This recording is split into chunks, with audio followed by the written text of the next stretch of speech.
The Land That Time Forgot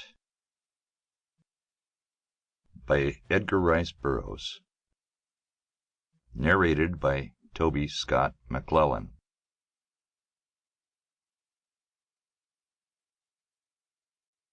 Chapter 1.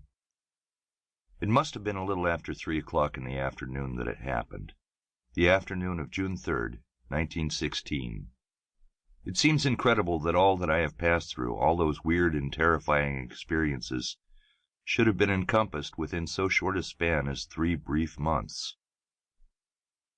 Rather might I have experienced a cosmic cycle, with all its changes and evolutions, for that which I have seen with my own eyes in this brief interval of time.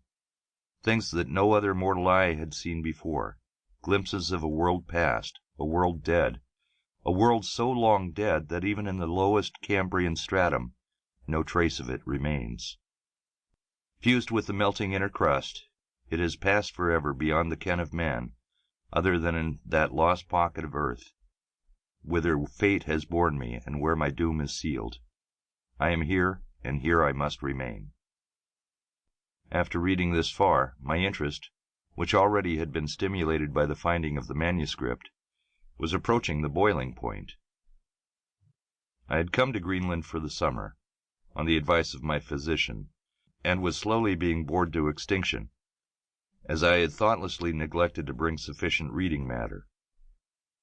Being an indifferent fisherman, my enthusiasm for this form of sport soon waned. Yet in the absence of other forms of recreation, I was now risking my life in an entirely inadequate boat off Cape Farewell, at the southernmost extremity of Greenland. Greenland.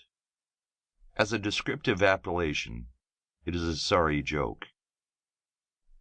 But my story has nothing to do with Greenland. Nothing to do with me, so I shall get through with the one and the other as rapidly as possible. The inadequate boat finally arrived at a precarious landing, the natives, waist-deep in the surf, assisting.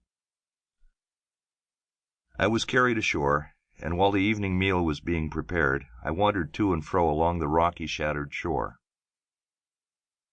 Bits of surf-harried beach clove the worn granite, or whatever the rocks of Cape Farewell may be composed of, and as I followed the ebbing tide down one of these soft stretches, I saw the thing. Were one to bump into a Bengal tiger in the ravine behind the Bimini Baths, one could be no more surprised than was I to see a perfectly good quart thermos bottle turning and twisting in the surf of Cape Farewell, at the southern extremity of Greenland. I rescued it, but I was soaked above the knees doing it. And then I sat down in the sand and opened it, and in the long twilight read the manuscript, neatly written and tightly folded, which was its contents.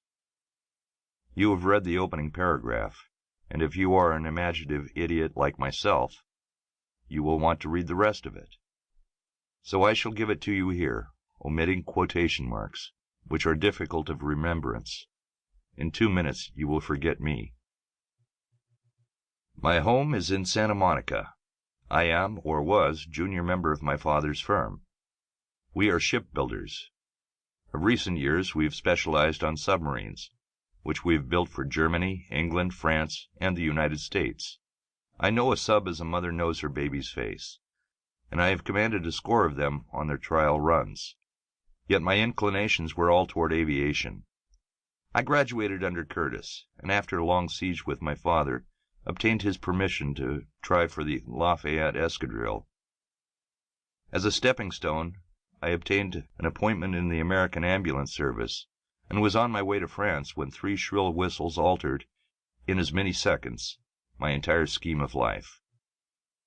I was sitting on deck with some of the fellows who were going into the American Ambulance Service with me, my Airedale, Crown Prince Nobler, asleep at my feet, when the first blast of the whistle shattered the peace and security of the ship. Ever since entering the U-boat zone, we had been on the lookout for periscopes, and children that we were, bemoaning the unkind fate that was to see us safely into France on the morrow without a glimpse of the dread marauders. We were young, we craved thrills, and God knows we got them that day. Sample complete. Ready to continue?